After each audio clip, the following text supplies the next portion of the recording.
Matador ball pen. আজকে আমরা কথা বলবো ম্যাটাডোর কলম নিয়ে। তো ম্যাটাডোর চিরুনি দিয়ে শুরু করেছে কিন্তু ফেমাস হয়েছে কলম দিয়ে।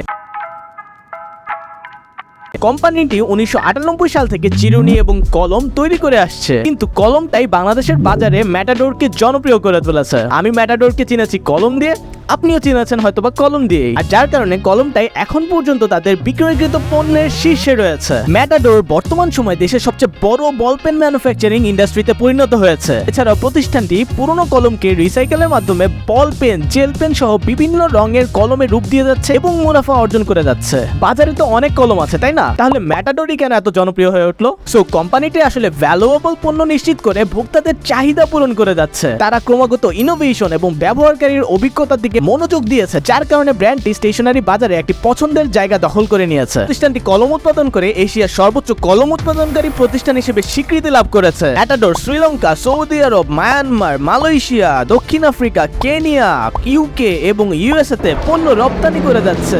এমনকি এর কলম বিশেষ করে ম্যাটাডোর হাই স্কুল অ্যামাজনে বিক্রি হচ্ছে। আপনি অ্যামাজনে গিয়ে ইউএস এর ব্যবহারকারীদের রিভিউগুলো দেখলে বুঝতে পারবেন যে তারা বেশ সন্তুষ্ট।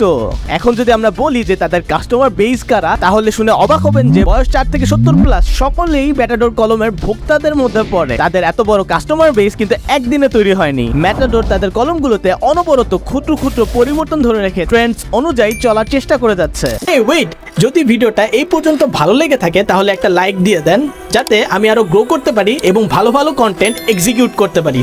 Thank you. আর যার ফলে ঘুরতে থাকে তাদের ব্যবসার চাকা। বাংলাদেশে প্রায় 78 মিলিয়ন কলম ব্যবহার করা হয়, আর ম্যাটাডোর তার মধ্যে অবদান রাখছে 75%। একটা প্রতিষ্ঠান তখনই সবচেয়ে ভালো করতে পারবে যখন তাদের সাপ্লাই চেইন অনেক স্ট্রং হবে। তো ম্যাটাডোর তাদের কলম তৈরি করার জন্য কাঁচামালগুলি আনে জার্মানি, বেলজিয়াম, কোরিয়া, চায়না, এমনকি প্রতিবেশী দেশ ভারত থেকে ইম্পোর্ট করে থাকে। তারা অত্যাধুনিক মেশিন ব্যবহার করে কলমের আরামদায়ক ব্যাপারটি নিশ্চিত করার চেষ্টা করে। আমি মনে করি যে ম্যাটাডোর এখানে যে কাজটি সবচেয়ে বেশি ভালোভাবে করতে পেরেছে সেটা হচ্ছে তারা শুধু কাস্টমার বেসই তৈরি করেনি, বরং তারা তাদের কাস্টমার বেসকে ফ্যান বেসে রূপান্তর করতে পেরেছে। আর যার কারণে মানুষ তাদের কলমের সাথে ইমোশনালি কানেক্টেড। দেখেন, আপনি যদি ছোটবেলা থেকে একটা কলম ইউজ করে থাকেন, তাহলে বড়বেলা গিয়েও আপনি ওই কলমই খোঁজার চেষ্টা করবেন, যদি ওই কলমের সাপ্লাই বাজারে থাকে। বলেন তো, আপনি ম্যাটাডোর ছাড়া অন্য কোন কলম লাস্ট ব্যবহার করেছেন? বলতে পারবেন? ম্যাটাডোর কোম্পানিতে প্রায় 3000 প্লাস কর্মী কাজ করে থাকে, আর তাদেরকে ঠিকঠাক ভাবে গাইড করতে পারলে ম্যাটাডোর কোম্পানিটি আরো গ্রো করতে থাকবে। জানা যায় যে প্রতিষ্ঠানটি 18 ধরনের কলম বাজারে বিক্রি করে যাচ্ছে। তবে শুধুমাত্র কলম নয়, scale, rubber, stapler, punch machine, file, এমনকি চকলেটও বিক্রি করে যাচ্ছে ম্যাটাডোর। সো বেসিক্যালি তারা স্টেশনারি জগৎটাকে খুব ভালোভাবেই দখল করে নিয়েছে। আমি একবার কলম কিনতে গিয়ে দেখেছিলাম যে তাদের সেলসম্যান একটা কাগজ নিয়ে আসে এবং সেখানে কাস্টমারদের ফিডব্যাক গুলা গ্রহণ করে। আর ম্যাটাডোর প্রায় তাদের কলম নিয়ে এক্সপেরিমেন্ট করে থাকে, কারণ তাদের একটি স্ট্রং R&D ডিপার্টমেন্ট আছে, মানে রিসার্চ অ্যান্ড ডেভেলপমেন্ট ডিপার্টমেন্ট, এবং তারা খুব সুন্দর করে কাস্টমার ডিমান্ড এবং মার্কেট অ্যানালাইসিসটা করে যাচ্ছে। ম্যাটাডোর এই মুহূর্তে যে বল পেন বাজারেই শীর্ষ রয়েছে তা নয়, টুথব্রাশ ইন্ডাস্ট্রিতেও ম্যাটাডোর শীর্ষে আছে। যেহেতু কলম বাজার অথবা ব্যবসা নিয়ে কথা বলতেছি, সেহেতু ম্যাটাডোরের এককালের প্রতিদ্বন্দ্বীর কথাও বলা যাক। আপনার কি মনে আছে যে ম্যাটাডোর বাজারে আসার আগে আপনি কোন কলম ব্যবহার করতেন? চলেন টাইম ট্রাভেল করে কিছু সময় আগে যাওয়া যাক। সাল 1988। ম্যাটাডোর আসার ঠিক 10 বছর আগে।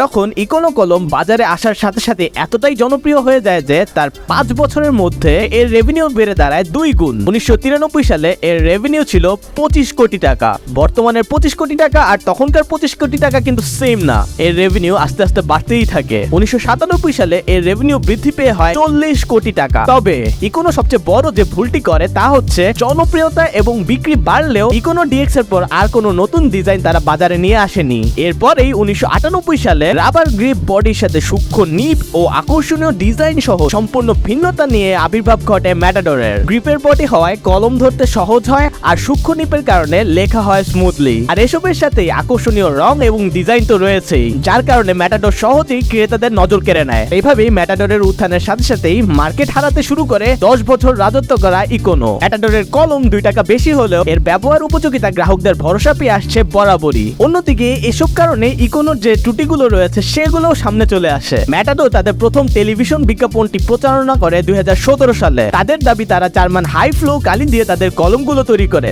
যা দ্রুত লিখতে সাহায্য করে। আর এই বৈশিষ্ট্যের কারণে মানুষ, বিশেষ করে ছাত্রছাত্রীরা তাদের এক্সামে ভালো করার জন্য, মানে দ্রুত লেখার জন্য এই কলমটি কেনা শুরু করে। বিপিএল সিজন 5 এ ম্যাটাডোর তাদের স্পন্সর পার্টনার হিসেবেও ছিল। 2018 সালের দিকে সাম্প্রতিক সময়ের বিখ্যাত ব্যান্ড চিরকুটের সাথে কোলাবোরেশন করে ঘন্টা পাচ্ছে মিউজিক ভিডিও লঞ্চ করেছিল, যার কনসেপ্টটা স্কুলে যাওয়ার উপর বানানো ছিল। সুবিধাবঞ্চিত শিশুদের সুবিধার্থে ম্যাটাডোর 10 মিনিট স্কুলের সাথে পার্টনারশিপে কলম দান করে থাকে, যা গ্রাহকদেরকে তাদের পণ্যগুলিতে আরো বিশ্বাসী করে তোলে। এই মুহূর্তে আপনার পছন্দের কলম কোনটি? আজকে এই পর্যন্তই, দেখা হবে নেক্সট ভিডিওতে। ভালো লাগলে লাইক দিন, শেয়ার করেন, সাবস্ক্রাইব করেন। Till then live life in a cool way.